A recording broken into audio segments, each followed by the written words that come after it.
Hey guys, so this is an older video of mine that I have not posted yet due to various things going on. It's very outdated. It's for the Lord of the Readalong actually, which I believe is over and has been for a while now. If it's not, they're definitely a lot farther along in the series at this point. But I thought I would post it just because I have it. I thought some people might still find it interesting. So that's why a lot of the timeline references are going to be very off in this video. And one other quick thing I want to say, I am so sorry about the speed that I'm talking in this video. I did not realize how fast I was talking until I went to edit it and realized that I'm talking at a breakneck pace. So I apologize for that. I will try to amend that in my future videos. Hey guys, welcome back to my channel.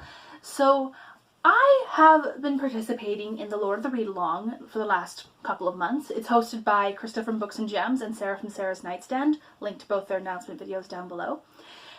And we had just finished reading Fellowship of the Ring at the end of this month. I'm filming this a few weeks before the end of March, so if anything in my scheduling doesn't make sense in what I'm saying, that's why. But yeah, we had 2 months to read this book. And this was a reread for me. I read this book for the first time when I was 15, but I haven't actually thoroughly read it since, just because I'm not much of a rereader most of the time. So the most recent one of the bunch that we've been reading is Fellowship of the Ring. Now, this is my least favorite of the 3 Lord of the Rings books, actually of all 4 Lord of the Rings books and The Hobbit. But it's not that I don't like it, it's just that there are a lot of moments when it does drag a lot more than the others in the series. This book, it's a lot more similar to The Hobbit in that it has a lot of the episodic structure that The Hobbit has, but the issue is that The Hobbit is kind of structured to fit with that, whereas Lord of the Rings really isn't in terms of the actual story type. So it feels a little out of place with this, especially given the fact that kind of disappears in the later books. Oh, and just before I go any farther, there won't be any spoilers for Two Towers or Return of the King, especially because I know that a lot of people who are doing the read-along could be watching this video and they haven't necessarily read the later books before, of course. But there may be some spoilers for The Hobbit, so I'll try and keep that to a minimum, but yeah, that's what the rules are going to be for this video. Oh, and there will be spoilers for this book. I'm not going to bother trying to hold off on that. So, the biggest issue I have with this book is the dragging. Things like Tom Bombadil, Fog on the Barrow Downs, a lot of the travel stuff actually in that first half. And just to clarify, I'm not saying those are bad stories or even necessarily bad writing, nothing like that, because they are good. It is still Tolkien. It's just that it kind of stalls the main plot. The whole time through those stories, I'm just sitting here going, can we please hurry up and get to Bree so we can meet Aragorn and get going on the rest of the quest, please. So now that I'm finished complaining about that, I'm going to talk about the things that I do like about this book, because I really don't want this to be a purely negative review, because 1, I just don't like doing that, and 2, it doesn't deserve it. It is legitimately a good book. Bilbo is just as fabulous in his old age as he was as a younger man, in some ways even more so. His underhanded, kind of insulting, kind of complimentary speech is hysterical, but it's also really sad seeing how he's changed between this and The Hobbit. I have a whole video where I talk about the addiction and trauma that the ring inflicts, and it does discuss a lot of Bilbo's journey in there, so I'll link that one down below. But it's really interesting seeing how he's grown, because you can see that it's the same person, but you can also see there's a lot of changes. Even just things like, please go away, I don't want any visitors. That's the opposite of what he was like when he was young. He loved having visitors when he was young, so that's quite the change. Also, having his dynamic with Frodo is quite fun, because Bilbo is, for all intents and purposes at this point, a father. He has raised Frodo from the time when Frodo was in his tweens, which is basically the equivalent of a teenager. So he didn't raise Frodo as from a child on, but Frodo has lived with him for a while, and he is his father figure. It doesn't seem to have changed Bilbo too much, but it is really nice to see him having that kind of close relationship, because we don't really see that with him in the previous book, of having a close friendship with any other hobbits. So I quite like that. And speaking of Frodo, I actually really like Frodo. I'm not going to talk too much about the movies, but I do want to mention that Frodo in the movies and the books is a little bit different, but I think that's mostly because they cut the 17-year time jump, so rather than Frodo being 50 when he goes on the quest, he's still 33. So he feels like 33-year-old Frodo rather than 50-year-old Frodo. But I do really love Frodo here. He's an interesting cross between naive and also kind of world-weary. He's very aware of the fact that this is going to be hard. You can see that he's dreading this quest, but he knows it has to happen. He also is very much ready for what's going to happen, or as ready as you can be. You can't really be ready for what he's about to go through, but he's as ready as a person is likely to get. Another of my favorite characters from this book is Samwise Gamgee. Oh my goodness, he's such a sweetheart, but yeah, he's also got a bit of a lion in him as well, which I love. The conversation between him and Gandalf is hysterical when Gandalf catches him eavesdropping. Just, oh man.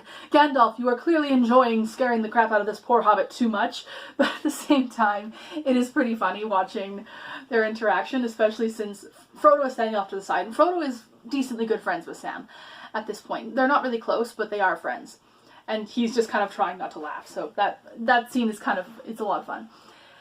Now, one thing that I find interesting in this is how Frodo and Sam have a very different relationship at the beginning of this book than the end, I would say. They feel more like an employer and employee who get along at the beginning than they do at the end. Especially given that Sam, almost drowns trying to stop him from going off on his own at the end. Oh, Sam. Another moment I want to talk about in here is the Morgul blade that Frodo is stabbed with, that almost turns him into a wraith, which, whew, oh my goodness. That is intense. This poor hobbit spends days being slowly poisoned by this shard that's in his chest, and it's really hard to watch. The hobbits have no idea what to do to help him. Aragorn even seems a little bit, not panicked, but he's not super hopeful regarding the situation. He's trying to be hopeful, but you can tell he knows that this is really serious and Frodo is in a lot of danger, so that sequence is pretty intense. And then there's stuff like the Mines of Moria, which is also super intense, and yeah, feelings. Now, one chapter that I think is probably the most Easter egg filled in this book is the Council of Elrond, which, by the way, apparently that was a beast to adapt into the movie because it's so long. It is huge, this chapter, and it's basically pure exposition most of the way through. There's a lot of really important stuff in there, and there's some cool stuff. For someone who had read The Hobbit years earlier, and then was now reading this for the first time, you would have recognized names like Gloin. Oh my goodness, there's Gloin! And wait, Legolas is the son of the Elven King? Oh my goodness, oh wait, the Elven King has a name? Thranduil? Okay, cool. Like, things like that, where there's all these little things coming up, and Bilbo is there being, like, the one person to cut the somber tension. He still has respect for everyone, but, like, there's the moment when he cuts it and, oh fine, you may as well come out and say it, like, just... Nope, stop it, I'm done. Because everyone else is very, very formal, and Bilbo, he's polite, but he doesn't really care about the formalities as much. Now, there's a couple things I want to talk about where my opinion has actually changed between the first and second reading of this, specifically in regards to Tom Bombadil and Boromir. Now, Tom Bombadil, the first time I read this book, I was honestly completely bored through his chapter. I just wanted to get through it and get back to the plot. But this time reading it, I actually enjoyed it a lot more. It still wasn't like my favorite part, but it was interesting seeing this character. Tom Bombadil is very otherworldly, even in the context of Lord of the Rings. And when you're reading characters like Galadriel, that's a considerable statement. Tom Bombadil, like, we don't even know where he came from. Well, it's probably described in one of the other books that Tolkien wrote about Middle-earth, but I haven't read those yet, so yeah, we're just gonna not acknowledge that at the moment, although I'm sure they're really good. Tom Bombadil has a book of its own, actually, I think. Even things like, why doesn't the ring affect Tom Bombadil? I don't know. But it kind of helps to make him more interesting and more mysterious. The only issue I have with him, really, is the way he completely just cuts off the tension. And then the fact that the ring doesn't work on him, while really interesting, does kind of detract from the rest of the story, in my opinion, because it means that they have to go in and explain, why don't we just give the ring to Tom? They do have a reason, and it makes sense, but it's just, I kind of felt the story would have flowed better if they just hadn't included that. That being said, I did enjoy the Tom Bombadil part more this time than I did on the previous reading. And as for Boromir, now I hated Boromir on the first reading. I really did. And I honestly still don't especially like him, but I feel bad for him now. Because the thing about Boromir is he has spent his entire life fighting to defend Gondor. He's clearly under the impression that the Gondorians are the only ones that are really fighting to protect Middle-earth. And for sure, they are one of the areas that is taking the biggest attack from Mordor. That is one of the areas that is the worst off. And he clearly has some resentment, I would say, towards the rest of Middle-earth for not really intervening and helping at all, which, okay, fair. Like, it's not easy to be in that situation, to put it very, very mildly. But he can at times be a little bit impudent almost towards the other members of the council, especially since it's like Boromir, Elrond literally fought Sauron in the First Alliance. show some respect, please.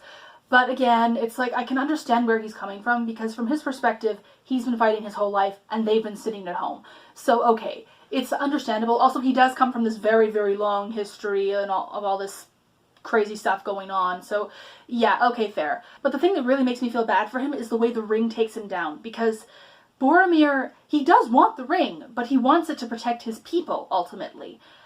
But that gets twisted, and Sauron, the ring, and the ring eventually take him down by that, and it...